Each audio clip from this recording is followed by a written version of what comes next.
금송아지를 만들어 섬기며 여전히 죄악에 거하던 북이스라엘의 여호람 왕은 속국으로 있던 모압이 배반을 하자 이제 모압을 공격하기 위해서 남유다의 여호사밧 왕에게 도움을 청했습니다.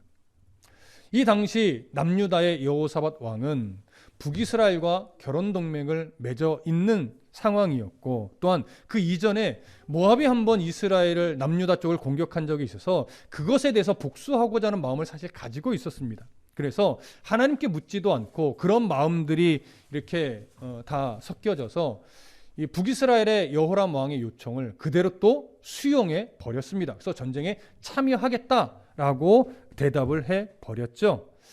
그래서 이제 남쪽의 에돔 광야를 지나 모압의 소홀한 경계 쪽을 공격하고자 결심을 하고 이제 북이스라엘의 여호람과 남유다의 여호사밧 왕과 또 남유다의 속국을 했던 에돔 왕이 세 나라가 연합군을 형성해서 이제 모압의 남쪽을 공격하기 위해서 에돔의 사막 땅을 지나가고 있었습니다. 그러나 그들이 생각했던 것보다 훨씬 더 빨리 물이 다 떨어져서 군사들의 마실 물도 없었고 이 가축들을 먹일 만한 말들을 먹일 만한 물도 없게 되었죠. 그렇게 군사들과 가축들이 먹일 물이 다 떨어지자 이들은 이 상황을 굉장히 위급한 상황으로 여겼습니다. 그래서 결국 모압 왕은 이 북이스라엘의 왕은 이 상황을 하나님이 자신들을 지금 공격하는 또 자신들에게 저주하는 이런 식의 하나님의 이 응답으로 여겼죠. 그래서 때로는 그래서 이 북이스라엘 여호람 왕이 여호와 하나님을 원망하는 지경에 이르렀습니다. 이때 남유다의 여호사밧 왕은 하나님을 원망하는 것이 아니라 이 전쟁에 하나님의 뜻을 물을 만한 자가 함께 동행하고 있지 않느냐? 그 사람이 누구냐? 그 사람 빨리 찾아와라 했는데 하나님께서 엘리사 선지자를 이 전쟁에 함께 동행하게 하셨던 거예요. 그래서 엘리사에게 이 세 왕이 여호사밧과 여호람과 에돔의 왕이 함께 엘리사를 찾아갑니다. 그럴 때 엘리사가 여호람에게 말하죠. 너희 부모가 섬기던 바알의 선지자를 찾아가든지 아니면 이세벨의 선지자를 찾아가지 왜 나를 찾아왔느냐 라고 말하면 책망적으로 말했지만 하나님을 섬기던 남유다 여호사밧 왕이 있으니 내가 여호사밧 왕의 얼굴을 보고 하나님 말씀을 전해주겠다 라고 하면서 이제 하나님의 말씀을 전하려고 하는 순간입니다. 그 모습을 우리가 차근차근 함께 살펴보겠습니다. 자, 먼저 15절을 읽겠습니다. 15절 시작. 이제 내게로 검은 고 탈 자를 불러오소서 하니라. 검은 고 타는 자가 검은 고를 탈 때에 여호와의 손이 엘리사 위에 있더니. 자, 엘리사가 하나를 요구했죠. 그게 뭐냐면 검은 고를 연주할 사람을 불러와서 내 앞에서 검은 고를 연주하게 해 주십시오. 이렇게 요청을 했어요. 그리고 이제 정말로 검은 고 탈자가 와서 엘리사 앞에서 검은 고를 연주를 합니다. 검은 고를 연주하자 성경은 뭐라고 말하냐면 여호와의 손이 엘리사 위에 있었다 이렇게 기록을 하죠. 이것은 우리가 잘 봐야 될 것이 왜 엘리사가 검은 고 탈자를 오게 한 것일까? 검은 고를 연주하는 것이 하나님의 뜻이 엘리사에게 임하는 것과 무슨 관계가 있는가? 이런 이제 생각을 하게 되는 거예요. 실제적으로 검은 고 연주가 엘리사에게 하나님의 뜻이 임하는 것에 큰 영향을 미치는 것은 아닙니다. 다만 이 전쟁의 이 어수선한 분위기 속에서 엘리사가 하나님께 집중해야 되기 때문에 하나님께 온 마음을 내어드리며 하나님의 뜻에 집중하기 위해서 아마도 검은 고 탈자를 불러오게끔 요청한 것 같아요. 그래서 그가 하나님을 찬양하는 연주 소리를 들으면서 하나님께 온 마음을 모으며 집중했던 것으로 여겨집니다. 그렇게 하나님께 집중하는 마음을 갖자 하나님께서 이제 엘리사에게 하나님의 뜻을 전해주게 됩니다. 그래서 하나님의 손이 그 위에 머물렀다라고 하는 이야기를 하시는 거죠. 자, 그러면 이제 하나님께서 어떤 음성을 주셨는가 보겠습니다. 16절과 17절 함께 읽겠습니다. 16절 17절 시작. 그가 이르되 여호와의 말씀이 이 골짜기에 개천을 많이 팔아 하셨나이다. 여호와께서 이르시기를 너희가 바람도 보지 못하고 비도 보지 못하되 이 골짜기에 물이 가득하여 너희와 너희 가축과 짐승이 마시리라 하셨나이다. 자, 검은 고소리를 들으며 하나님께 집중하던 엘리사가 이제 하나님의 뜻을 받아서 하나님의 말씀을 전하기 시작하는데 무슨 말을 하냐면 골짜기에 개천을 많이 팔아 이렇게 명합니다. 골짜기에 개천을 많이 파는데 그러면서 또 하나를 얘기하는 것이 뭐냐면 바람도 보지 못할 것이고 비도 보지 못할 것이다. 하지만 이곳에 물이 가득하게 되어서 너희와 너희 가축과 짐승이 마시게 될 것이다. 이런 말을 해요. 자, 그러면 개천을 많이 팔아. 무슨 의미일까요? 물이 흘러갈 수 있는 길을 만들라는 걸까요? 그렇지 않습니다. 여기서 막 개천이라고 번역이 됐지만 사실은 물을 저장할 수 있는 물구덩이를 많이 만들라는 얘기예요. 곳곳에. 그러면서 물이 곧 흘러내릴 건데 너희들이 마실 수 있도록 물구덩이를 많이 파서 그 물이 흘러내렸을 때 물이 저장될 수 있게 하라는 거예요. 근데 참 놀라운 말을 이어서 하는 것이 뭐냐면 너희가 뭐도 보지 못해요? 바람도 보지 못해요. 또 뭐도 보지 못해요? 비도 보지 못해요. 하지만 이 골짜기에 물이 가득할 것이래요. 이 말은 무슨 말이냐면 자연현상적으로 비가 오거나 물이 흘러내릴 만한 요인은 일어나지 않을 것이라는 얘기예요. 여러분, 비가 오려면 뭔가 좀 바람이 서늘해지고 뭐 기후가 이렇게 자연현상이 바뀌어야 되잖아요.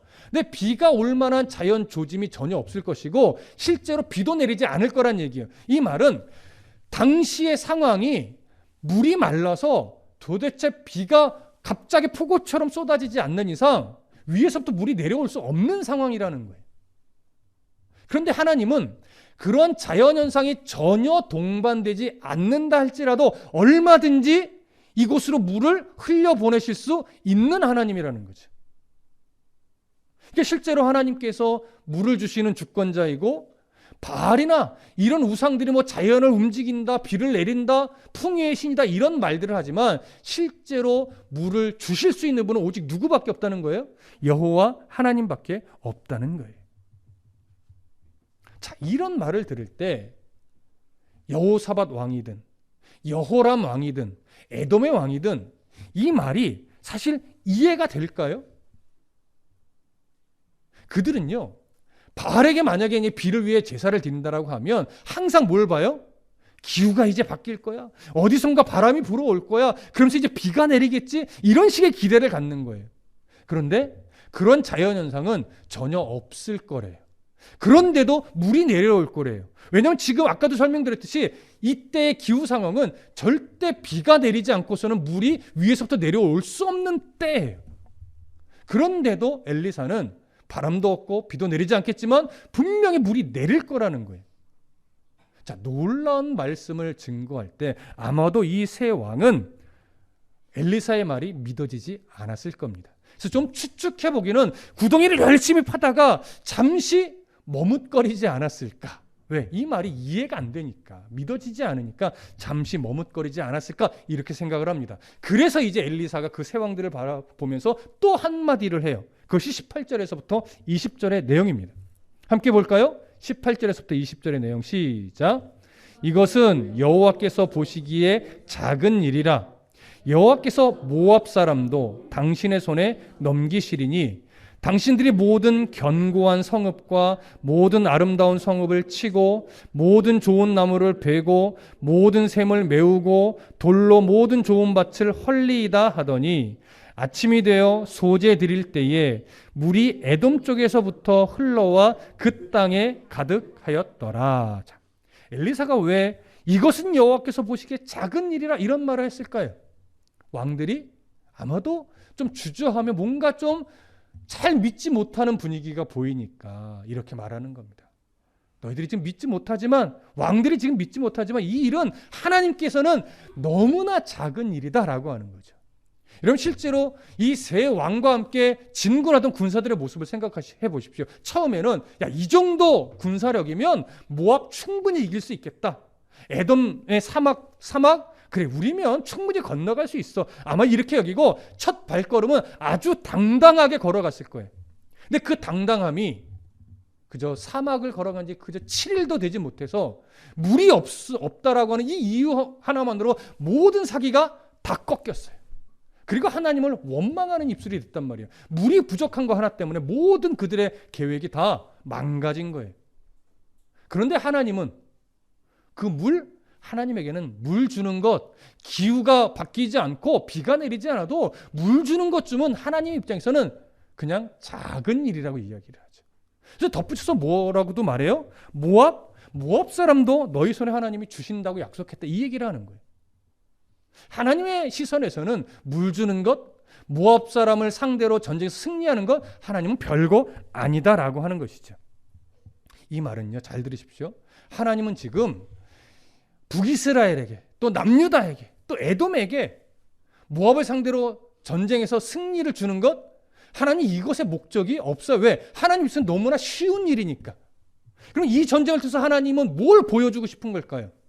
하나님이 어떤 분인지. 그리고 그 하나님을 북이스라엘이든 남유다든 에돔이든 그 하나님을 어떻게 하기를 원하시는 거예요? 이 역사를 경험하면서 하나님 앞에 나와 하나님만을 바르게 섬기게 되기를 하나님 원하시는 거죠. 그것 때문에 물을 주려고 하시는 거고 모압을 상대로 승리를 주시려고 하는 거예요. 모압과 전쟁하는 것이 너무나 중요하기 때문에 하나님이 그들에게 정말 승리를 주셔서 막 역사를 일으키려고 이래서가 아니고, 그건 하나님 앞에서 별일 아닌 거예요. 이 과정에서 너희들이 뭘 깨달아야 될지를 보라는 거죠. 이 과정을 통해서 너희들이 정말 누구를 섬겨야 될지를 보라는 거죠. 그걸 놓치면 이 전쟁이 아무리 승리로 돌아가도 아무런 의미가 없어요. 그걸 놓치면. 이제 그런 모습들을 우리가 앞으로 보게 될 겁니다. 자, 그러면 새 왕이 엘리사의 이 말, 물 주는 것 하나님 입장에서 별거 아닙니다. 모압을 상대로 하나님 승리 주실 겁니다. 주시기로 약속하셨습니다. 이 말을 할 때 새 왕이 그래요? 아멘. 그러면 우리가 믿을 수 있죠. 라고 반응했을까요? 그렇게 보기 좀 어려워요. 물 준다는 말에도 머뭇거렸을 것이고, 모압을 상대로 승리를 주겠다고 하나님 약속하셨다 할지라도 정말 그럴까 반신반의했을 거예요. 이렇게 승리할 거야, 이렇게 칠 겁니다라는 말을 들었어도 그들은 머뭇거렸을 거예요. 정말 그럴까 의심이 됐을 거예요. 그런데 여러분, 그 다음 날 아침에 놀라운 역사가 일어나죠. 그런 역사를 통해서 이들이 이제 하나님에 대해서 알아가게 되는데, 자, 성경 어디를 보시냐면 20절을 보시죠. 20절. 자, 우리가 읽은 구절이지만 20절 함께 읽습니다. 시작. 아침이 되어 소재 드릴 때에 물이 에돔 쪽에서부터 흘러와 그 땅에 가득하였더라. 자, 그렇게 뭔가 믿을 수 있을까라고 하는 마음의 이야기를 엘리사로부터 들었어요.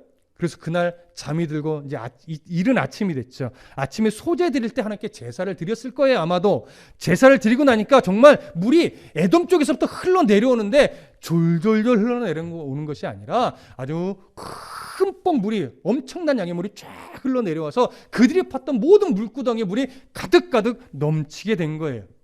자, 이 순간 이들이 발견하는 건 뭐예요? 이야, 정말 하나님이 말씀하신 대로 이루어지는구나. 자연현상도 없었고 비도 내리지 않았는데 어찌 이런 때에 저 에돔에서부터 물이 이렇게나 엄청나게 내려올 수 있는가. 그렇게 물을 만나고 그들은 해갈을 했을 것이고 가축들에게, 짐승들에게 물을 다 먹였을 거예요. 그럼 이제 이 세 나라는 무엇만 하면 돼요? 승리를 주겠다고 약속하신 하나님을 신뢰함으로 당당하게 나가서 싸워 승리를 쟁취하기만 하면 되는 거예요. 자, 요때 이제 모압에서는 어떤 상황이었는가를 이제 또 보시죠. 모압은 또 전쟁을 준비합니다.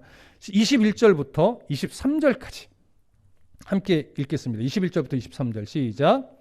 모압의 모든 사람은 왕들이 올라와서 자기를 치려 한다 함을 듣고 갑옷을 입을 만한 자로부터 그 이상이 다 모여 그 경계에 서 있더라. 아침에 모압 사람이 일찍이 일어나서 해가 물에 비침으로 맞은편 물이 붉어 피와 같음을 보고 이르되 이는 피라, 틀림없이 저 왕들이 싸워 서로 죽인 것이로다. 모압 사람들아, 이제 노략하러 가자 하고. 자, 그렇게 아침이 돼서 이 연합군에게 하나님께서 물을 흠뻑 보내주셨습니다. 그렇게 해서 이제 이 새 연합군이 하나님을 신뢰함으로 전쟁에 나갈 준비를 딱 하고 있는데, 그때 모압에서는 어떤 일이 벌어졌느냐? 모압 사람들은요, 갑옷을 입을 만한 사람들을 다 동원해서 이제 싸울 준비를 하는데, 성인만 부른 것이 아니에요. 소년이라도 덩치가 좀 돼서 갑옷을 입고 싸울 만한 사람은 다 불러낸 거예요. 그래서 어떻게 해서든 이 전쟁을 막아내고 승리로 이끌려고 정말 최선을 다해서 준비를 하고 있었습니다. 그런데 22절을 보면 이렇게 돼 있죠. 아침에 모압 사람이 일찍이 일어나서 해가 물에 비침으로 맞은편 물이 붉어 피와 같음을 봤대요. 그러니까 아침에 딱 이제 해가 막 떠오르는데 그 해가 막 붉어서 그 앞을 지나는 물에 비치는 모습이 마치 피와 같은 거예요. 여러분, 순간적으로 이렇게 착각할 수 있잖아요. 그런데 이들이요, 순간의 착각이 아니라 정말 그 물을 피로 본 거예요. 피로. 근데 피로 생각을 하고서 어떻게 판단을 해버리냐면 23절에 이르되 이는 피라, 틀림없이 저 왕들이 싸워 서로 죽인 것이로다. 모압 사람들아 이제 노략하러 가자, 이렇게 말했대요. 그 물을 피로 오해했을 뿐만이 아니라 이 피가 어떤 피냐라고 그들이 스스로 판단했는데, 새 왕들의 의견이 달라서 서로 막 다투다가 서로 싸워서 자중질환이 일어나서 서로 죽였는데, 그래서 그 핏물이 여기까지 흘러 내려온 것이다, 이렇게 생각을 한 거예요. 여러분, 어떻게 이게 말이 될까요? 학자들은요, 어떻게 이렇게 오해할 수 있었을까를 놓고서 한두 가지 견해를 좀 제시해요. 그것이 뭐냐면, 그냥 단순하게 태양빛에 의해 물이 붉게 보이자 피로 오해한 것이다, 이렇게 말하기도 하고요. 나름대로 좀 근거를 갖고 제시하는 건 또 어떤 견해가 있냐면, 새벽에 어떤 일이 이 연합군에서 일어났어요? 물이 에돔에서부터 흘러내려왔잖아요. 근데 사실은 물이 흘러내려오기 전에 그 상류에서는 땅이 바짝 말라서 이게 흑색의 색깔이 붉게 변해 있었다라고 하는 거예요. 학자들이 그래요. 근데 그 아침에 물이 상류에서 막 흘러내려오자 그 붉게 메말라 있던 땅이 물로 인해서 좀 붉게 물들어서 그 붉어진 물이 모압 이 사람들의 시선까지도 쭉 내려왔다는 거예요. 그러면서 그 물을 핏물로 오해한 것이다, 이렇게 말을 해요. 여러분, 이런 어떤 자연적 현상이 없었다라고 굳이 말할 필요는 없을 것 같아요. 하지만 이런 일들이 상식적으로 일어나는 일은 아니죠. 결국 이런 상황이 되도록 섭리하신 게 누구의 섭리라고밖에 말할 수 없어요?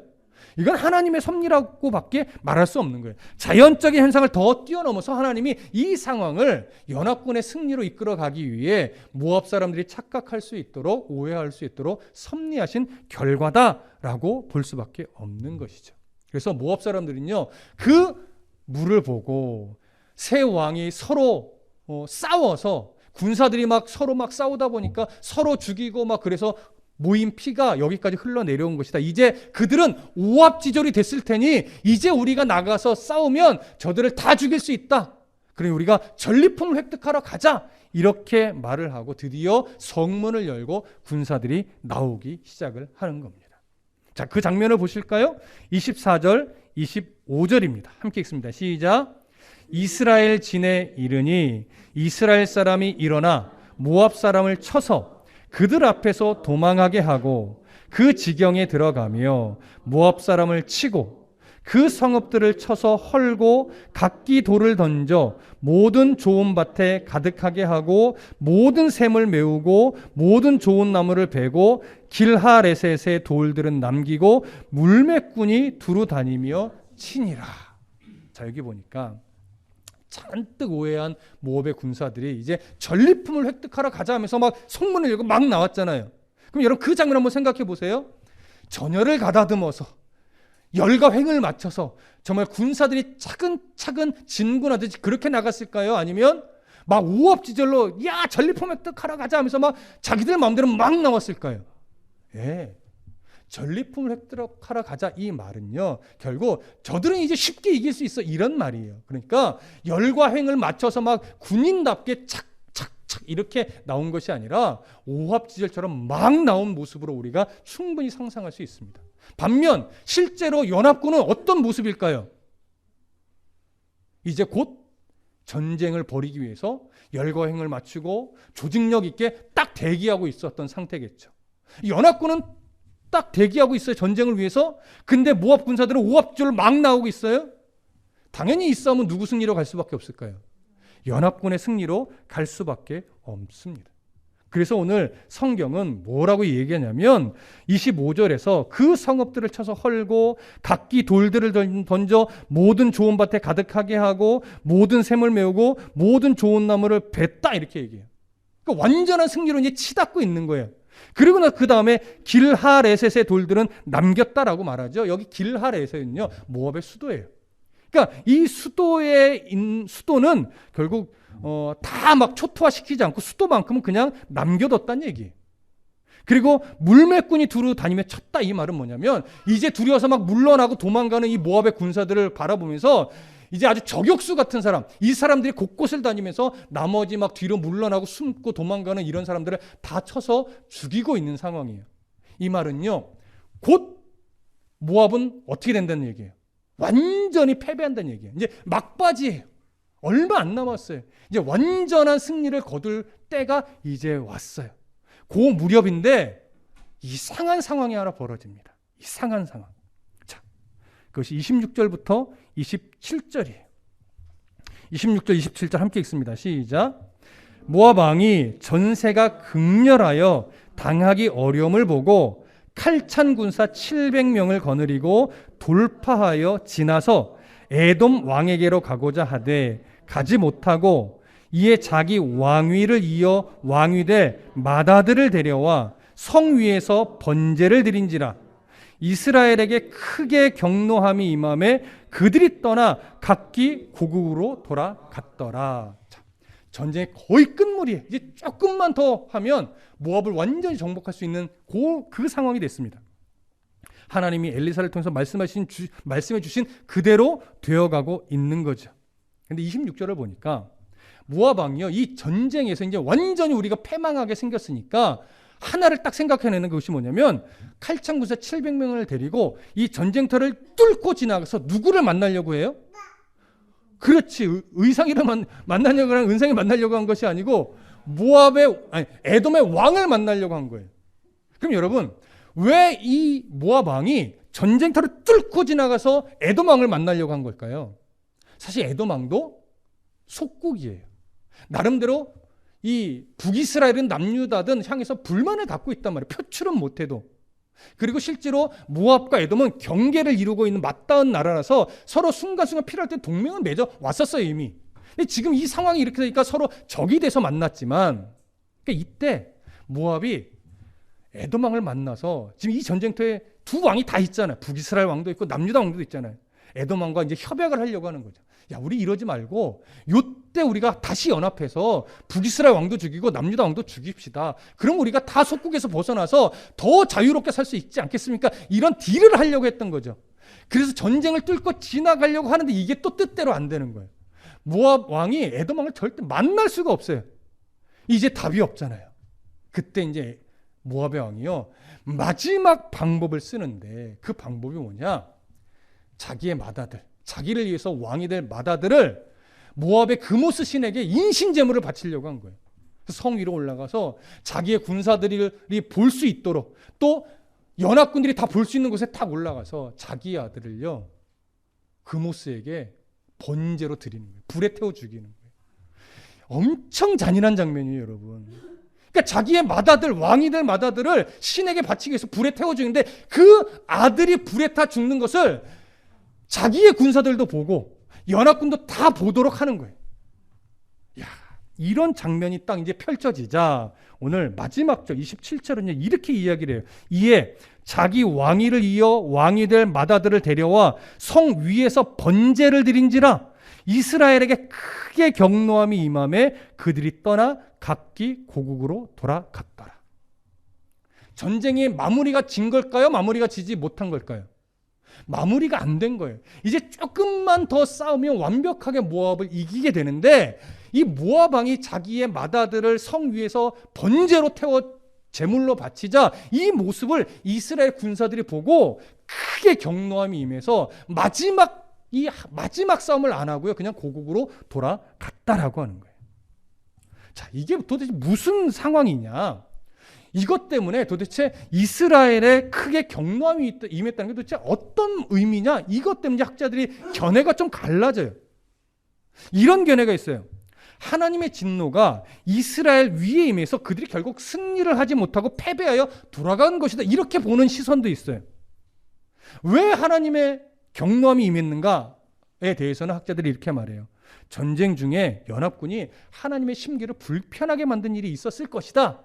이렇게 가정하는 거예요. 근데 이게 좀 설득력이 별로 없습니다. 두 번째는 이렇게 얘기합니다. 모압 왕의 인신 번제가 하나님을 기분 나쁘게 만들었다. 그래서 하나님이 이스라엘에게, 연합군에게, 야, 이 전쟁 하지 마. 내가 너무너무 화가 났다. 저들 그냥 내버려두고 너희들 돌아가라. 싸우지 마라. 이렇게 말했다는 거예요. 그래서 전쟁을 포기하고 이스라엘 연합군이 다 돌아갔다라고 말하는 거예요. 근데 이 견해도 뭔가 설득력이 별로 없습니다.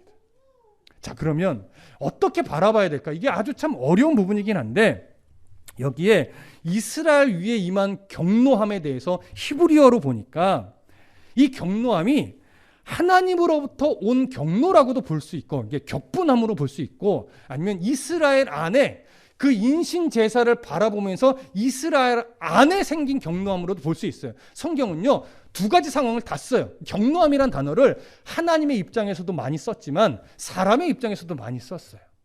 그래서 어느 성경을 한 구절 좀 봐야 되냐면 사무엘상 4장을 한번 보실 필요가 있는데 거기에 보면 엘리 제사장 때 블레셋과의 전쟁하는 장면이 나와요. 성경 지금 찾지는 않을 거예요. 그때 이스라엘이요, 이 블레셋과의 전쟁에서 이기려고 전쟁터에 하나님의 언약궤를 가지고 갔었어요. 근데 블레셋 사람들이 이스라엘의 언약궤가 전쟁터에 딱 온 것을 보고 사기가 완전히 떨어져서 거의 패배 직전이었어요. 블레셋이. 지금처럼 모압이 막 사기가 떨어져서 거의 패배 직전이듯이 블레셋이 그렇게 강력하게 싸우다가 이스라엘이 언약궤를 전쟁터에 갖고 가니까 블레셋의 사기가 떨어져서 이제 완전히 패배 직전이었는데 그때 블레셋 한 장수가 딱 나타나서 대장부가 되라고 외쳐요. 너무나 멋있는 용사로서는 정말 기가 막힌 연설을 한번 딱 합니다. 그때 블레셋 군사들이요, 사기가 완전히 바닥에 떨어졌다가 블레셋 장수의 이 기가 막힌 연설 한 번에 사기가 확 올라갔어요. 근데 사기가 딱 올라가니까요, 이스라엘이 졌어요. 이런 사건이 실제로 사무엘상 4장에 기록되어 있거든요. 이것을 볼 때 지금 이 열왕기하의 이 상황을 어떻게 보는 것이 더 자연스럽다라고 여겨지냐면, 모압의 인신 제사로 인해서 이것을 본 모압의 군사들의 사기가 갑자기 올라갔다라고 볼 수 있는 근거가 돼요. 그래서 모압의 군사들은 사기가 완전히 충전됐고 그 인신 제사와 모압의 군사들의 사기가 확 올라간 것을 본 이스라엘, 그러니까 연합군들은 경악한 나머지 또 모압의 군사들의 사기가 확 올라간 것을 보고 두려움에 사로잡혀서 순간 믿음이, 하나님을 신뢰하는 마음이 완전히 바닥을 쳤고, 그래서 결국 마지막 이 전쟁을 하기를 포기하고 두려움에 고국으로 각기 도망간 것으로 보게 됩니다. 실제로 쉬운 성경을 보면 이 부분을 어떻게 번역해놨냐면, 모압 왕은 자기의 뒤를 이어 왕이 될 맏아들을 성벽 위에서 자기 신에게 태워드리는 번제로 바쳤습니다. 이것을 본 이스라엘 군대는 너무 당황하여 그곳을 떠나 자기 나라로 돌아갔습니다. 이렇게 실제로 번역도 했어요. 이런 것들을 비교해 보면 지금 연합군은요, 모압 왕의 인신 제물을 드리는 장면을 보고 그것으로 인해서 모압의 군사들의 사기가 확 올라가는 그 장면을 보는 순간 정말 하나님이 승리를 주실 수 있을까라고 하는 의심이 들기 시작하면서 군사들의 사기가 완전히 바닥을 친 거예요. 두려움에 사로잡힌 거예요. 그래서 고국으로 각기 돌아가서 하나님이 약속한 승리를 이 두려움에 쟁취하지 못한 것으로 보게 되는 겁니다. 여러분, 여기서 우리가 무엇을 보게 될까요? 우리는요, 어떤 상황이 생겼을 때 그것을 해결하기 위해서 하나님의 도움을 구합니다. 그리고 하나님이 실제로 그때 응답을 주시기도 해요. 그래서 정말 신령을 하나님께 나가다가 정말 될 줄로 믿고 나가다가 그것이 딱 가로막히는 상황이 생기면 어떤 사람은 하나님의 약속을 믿고 그 가로막히는 상황을 견디며 넘어가는 사람이 있는 반면, 때로는 하나님의 말씀을 믿고 신뢰함으로 나가다가 또 장벽이 하나 부딪히면 역시 안 되는구나, 하나님도 안 되나 보다 라고 여기면서 하나님에 대한 신뢰가 바닥을 치면서 절망으로 아예 떨어지는 사람도 있더라라고 하는 것이죠. 하나님이 약속을 주셨는데 왜 또 절망의 상황이 앞에 닥칠까요? 하나님이 능력이 부족해서? 하나님이 힘이 없어서? 아니죠. 그런 절망의 상황이 내 앞에 놓아졌을 때 정말로 하나님을 얼마나 신뢰하는지 그 신뢰의 모습을 하나님이 보고 싶은 거예요. 그 신뢰함으로 절망에 부딪혔을 때 그 현실에 속지 않고 오히려 그 상황 위에 계신 하나님을 믿음으로 신뢰하며 견디고 이겨내고 극복해내는 그런 모습을 보고 싶은 건데, 우리의 연약함이 절망의 상황이 또 한 번 딱 닥치면 하나님도 어쩔 수 없나? 하나님이 나를 버리셨나? 이렇게 상황을 착각하게 만들고 오해하게 만들어서 오히려 믿음을, 신뢰함을 놓아버리더라는 거죠. 여러분, 그러면 안 된다라고 하는 거예요. 세상은요, 우리가 하나님을 믿고 하나님을 신뢰하고 하나님을 의지하려 할 때 결코 세상은 우리에게 호락호락하게 그 믿음을 지키라고 놔두지 않아요. 어떻게 해서든지 사단은 하나님을 향한 신뢰의 마음을 뒤흔들어 놓기 위해서 상황을 이용하고 현실을 이용하고 우리의 두려움을 이용한단 말이에요. 그러니까 우리가 그 두려움에 사로잡혀서 하나님을 신뢰하지 못하게 되는 일이 일어서서는 안 되는 거죠. 눈앞에 어떤 상황을 이겨내기 위해서 하나님을 딱 붙잡았는데 붙잡을 때 마음에 어떤 기쁨이 오고 소망이 왔어요. 근데 다시 또 그 상황이 해결되지 않고 더 큰 문제로 나가게 부딪혀요. 그때 우리는 자꾸 그 상황에 속는단 말이에요. 하나님은 그렇게 작으신 분이 아닌데, 하나님의 약속이 그렇게 상황 하나 때문에 약속이 바뀔 만큼 하나님이 약하신 분이 아닌데, 우리는 자꾸 눈앞에 펼쳐지는 상황, 또 거듭되는 상황, 또 거듭되는 상황, 이 상황 때문에 우리 하나님에 대한 신뢰를 자꾸 놓치는 거예요. 하나님 그것을 이겨내고 하나님 끝까지 붙잡는 모습을 보고 싶어 하는 건데. 그래서 여러분, 이스라엘 백성들이, 연합군이 하나님을 신뢰하는 이 모습을, 물을 보내주시는 장면도 보고 거의 승리까지 이끌어가는 하나님의 역사를 경험했음에도 불구하고 그 인신제사와 함께 모압이 사기가 올라가는 이 장면 하나 때문에 속아서 하나님을 신뢰하지 못하고 곡으로 돌아가는 이 어처구니 없는 실수를 벌였는데, 우리도 인생을 살면서 그런 실수를 반복하지 않아야 할 겁니다. 하나님의 약속은요, 지구가 멸망하는 한이 있어도 하나님 약속을 뭐 하시는 분이에요? 지키시는 분입니다. 예수님이 바로 나 한 사람을 구원하기 위해 십자가에 달리셨단 말이에요. 그래서 내 중심으로 생각하는 거예요. 하나님이요, 바로 여러분을 위해서 십자가에 죽으셨단 말이에요. 하나님이 우리를 구원하기 위해서 예수님의 생명까지도 내어주셨는데 그 사랑이 상황 하나 때문에 바뀌겠냐고요. 우리에게 주신 약속을 어떤 답답한 상황 하나 못 이겨내서 하나님이 우리를 버리시는 분이시냐고요. 그렇지 않단 말이에요.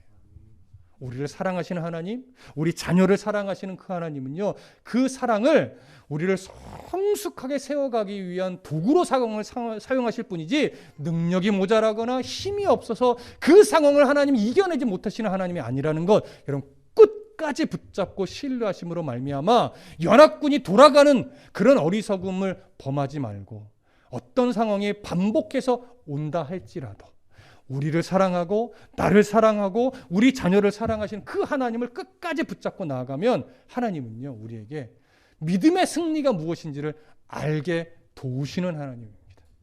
믿음의 승리를 하나님을 신뢰함으로 끝까지 붙잡아내는 그런 저와 여러분 되시기를 간절히 소망하고 축복합니다. 기도하겠습니다.